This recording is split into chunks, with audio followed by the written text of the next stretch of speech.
The crystal chandeliers of the Saint Regis Hotel's private dining room sparkled almost as brightly as Evelyn Montgomery's diamonds as she presided over her annual Easter brunch. For 15 years, I'd watched her orchestrate these events with military precision, each detail calculated to remind everyone of the Montgomery family's social standing. I adjusted my twin daughters' matching spring dresses, hand-me-downs I'd carefully altered. At 8 years old, Sophie and Lily were already too aware of the divide between themselves and their cousins in their designer outfits. "Remember, girls," I whispered, "we hold our heads high, no matter what." "Yes, Mama," they chorused, but I saw Sophie's fingers nervously twisting her dress hem. My soon-to-be ex-husband, William, sat at the main table, deliberately avoiding my gaze. His new girlfriend, Candace, draped herself over his arm, wearing a ring that looked suspiciously like the one his grandmother had promised would be mine. The same grandmother who died 3 months ago, leaving behind a letter that shattered the Montgomery family's carefully polished facade. "Places, everyone." Evelyn's voice rang out across the room. "We'll be seated by family groups, of course." Of course, because nothing gave Evelyn more pleasure than publicly establishing hierarchies. I watched as she directed her real grandchildren to the main table, their parents beaming with pride. And for the others, Evelyn's gaze landed on my daughters with barely disguised disdain. She clapped her hands and a waiter appeared with a side table. "We've arranged special seating." I felt my daughters press closer to me as we approached the designated table. That's when I saw them, 2 metal dog bowls, the kind you'd find in a pet store, placed deliberately at 2 settings. "Mother," William started, finally showing a flicker of conscience, but Evelyn waved him off. "Now, William, you know children from certain backgrounds need to learn their place. We wouldn't want them damaging the hotel's fine china, would we?" Her smile was pure venom wrapped in social grace. Sophie's lower lip trembled. Lily's face flushed red with shame. Around us, the other guests shifted uncomfortably, but no one spoke up. The Montgomerys controlled too many business interests in town for anyone to risk offending them. "Mrs. Montgomery," I said quietly, my hand touching the court documents in my handbag, "perhaps you'd like to reconsider." "Oh, Sarah," she laughed that brittle society laugh. "Still trying to rise above your station." This is exactly why William finally came to his senses. Some people simply don't understand their proper place in society. Proper place? I felt 15 years of suppressed rage bubble up, like your son's proper place with his other family in Ohio. The crystal champagne flute in Evelyn's hand stopped halfway to her lips. William's face went ash white. "I don't know what you're talking about," Evelyn snapped, but her hand shook slightly. "No? Then perhaps we should discuss it." Along with the judge's recent findings about William's creative approach to marriage and family obligations, I opened my handbag slowly, watching panic spread across both their faces. "This is hardly the time or place." William stood up, Candace forgotten at his side. "Really? I thought this was exactly the time and place. After all, isn't this brunch about family?" I pulled out the first document. "Speaking of family, would anyone like to meet Madison and Mason Montgomery, ages 6? They live with their mother in Columbus. William's been supporting them quite generously, with money from his grandmother's trust fund." The dining room erupted in whispers. Evelyn's carefully orchestrated social event was rapidly derailing. "You're making a scene," she hissed, reaching for the document. "Oh, I'm just getting started." I turned to the assembled guests. Would anyone like to know why William's grandmother changed her will 3 months ago? Why she left everything in trust for my daughters instead of her beloved grandson? "Mother," William pleaded, "do something." But for once, Evelyn Montgomery was speechless. She stared at the dog bowls she'd so smugly set out, her perfect world crumbling around her designer heels. "You see," I continued, my voice carrying in the silent room, "Margaret Montgomery was a lot of things, but she wasn't stupid. When she discovered William's secret life, she did some investigating. Found out about the money he'd been stealing from her trust to support his other family. And then she wrote me a letter." I pulled out the letter, its pages worn from countless readings. "Would you like me to share what she said about proper family values, Evelyn? About how disgusted she was with both of you?"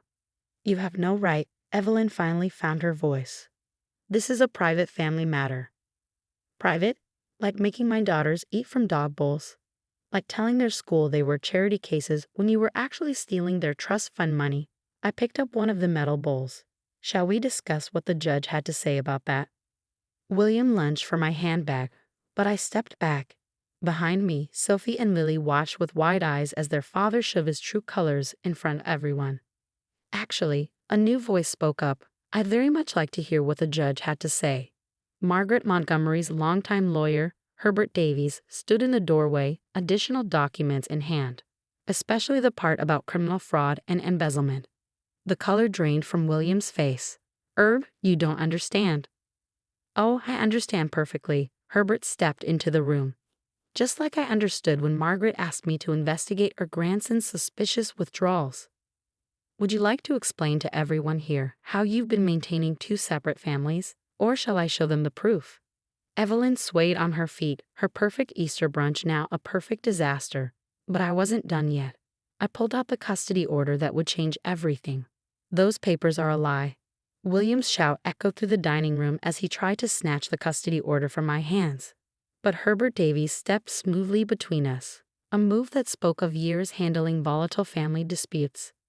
The only lies here, William, are the ones you've been telling, Herbert said calmly, pulling out his own copy of the documents. Would you like me to enumerate them for everyone? Starting perhaps with the forged signatures on your grandmother's trust fund withdrawals. Sophie clutched Lily's hand, and I saw strength in their united stance.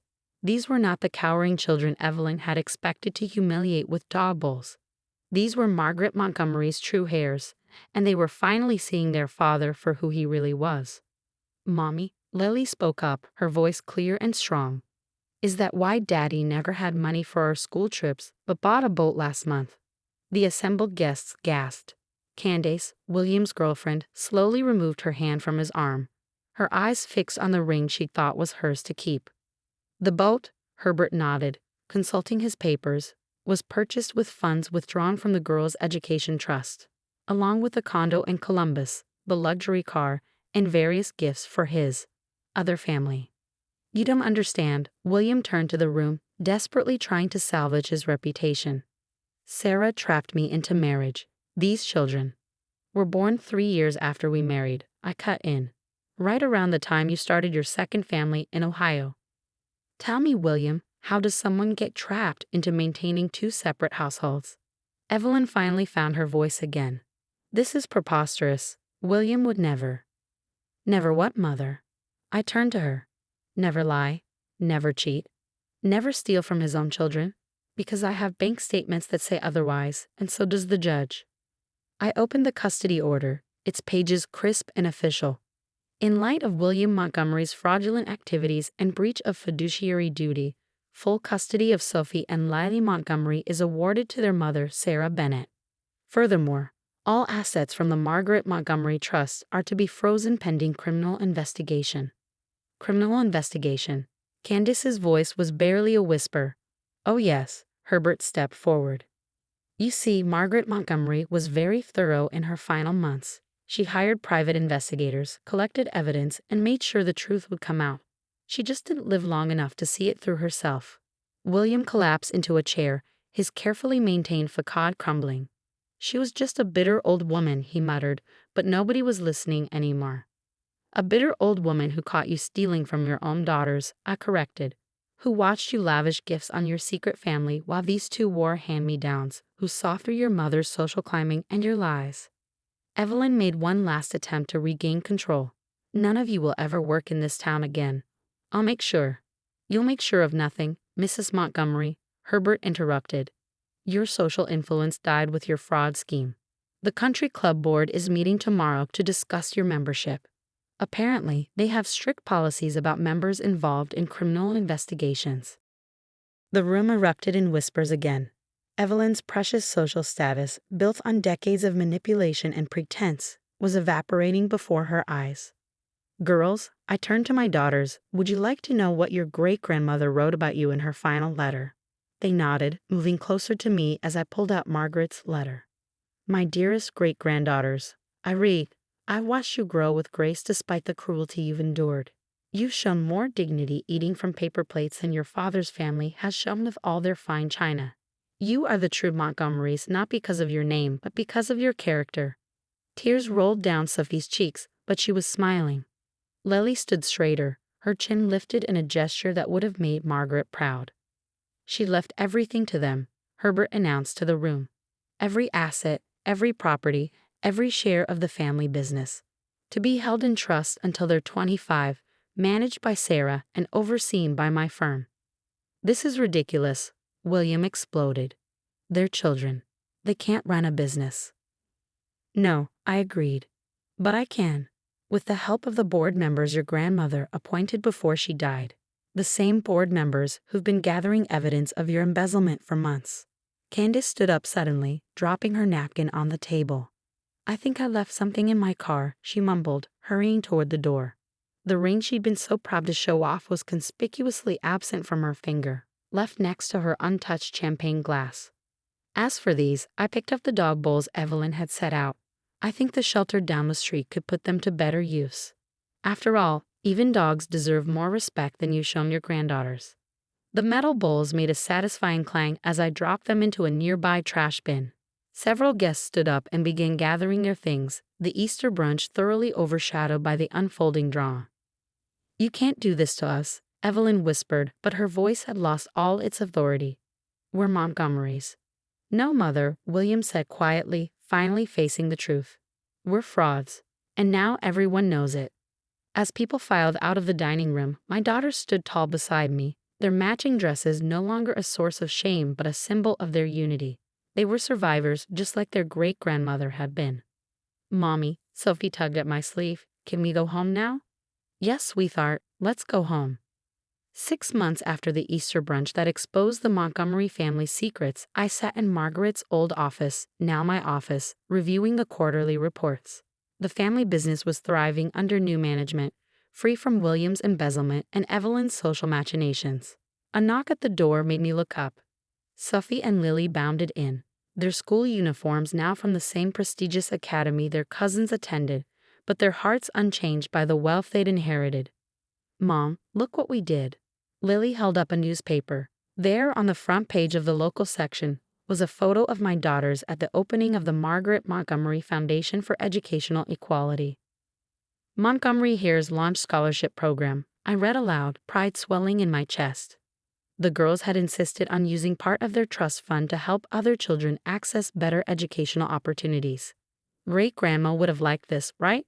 Sophie asked, perching on the edge of my desk. She would have loved it, I assured her. And she would have been so proud of both of you. The foundation was our answer to years of exclusion and shame.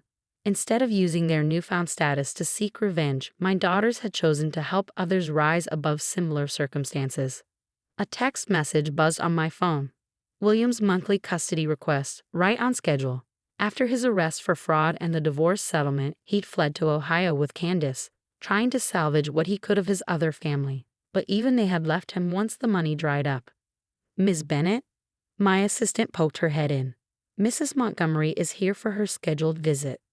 Evelyn entered the office tentatively, a shadow of her former imperious self. Weekly therapy sessions and community service hours had been part of her plea deal. The designer suits were gone, replaced by off-the-rack clothes that somehow made her look more human. Girls, she said softly, holding 2 small gift bags. I brought you something. My daughters approached their grandmother cautiously. Inside each bag was a delicate china teacup, clearly antique. These were your great-grandmother's, Evelyn explained. She used them every afternoon for her tea. I should have given them to you long ago. Thank you, grandmother, the girls chorused, handling the cups with care. Would you like to have tea with us? Lily offered, surprising us all. We were just going to tell Mom about our foundation's first scholarship recipients. Something flickered across Evelyn's face. Regret, perhaps, or recognition of what she'd almost lost forever. I would like that very much. As my assistant brought in a tea service on proper china plates for everyone, I watched 3 generations of Montgomery women begin to heal.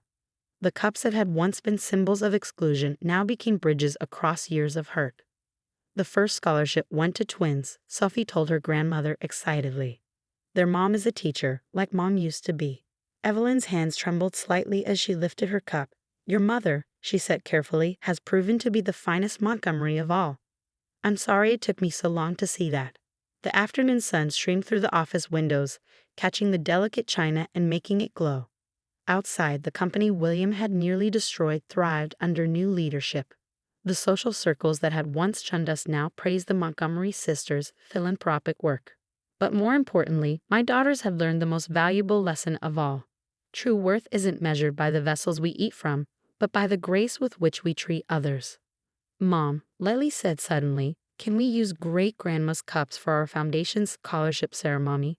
To show everyone that fancy things are meant to be shared. I looked at Evelyn, seeing tears in her eyes as she nodded. Margaret would have wanted that, she whispered. As we sat there, drinking tea from generations-old cups, I thought about the document that had started it all. The custody order still safely stored in my desk. It had given us legal victory, but our real triumph was in rising above bitterness to create something meaningful. The dog bowls that had once symbolized our humiliation were long gone, donated to an animal shelter. In their place, we'd built a legacy of inclusion and opportunity. One scholarship, one teacup, one healing moment at a time. Sometimes the sweetest revenge isn't revenge at all. It's showing others a better way forward, even when they've shown you their worst. As I watched my daughters share their dreams with their grandmother, I knew Margaret would have been proud of the family her truth had finally created.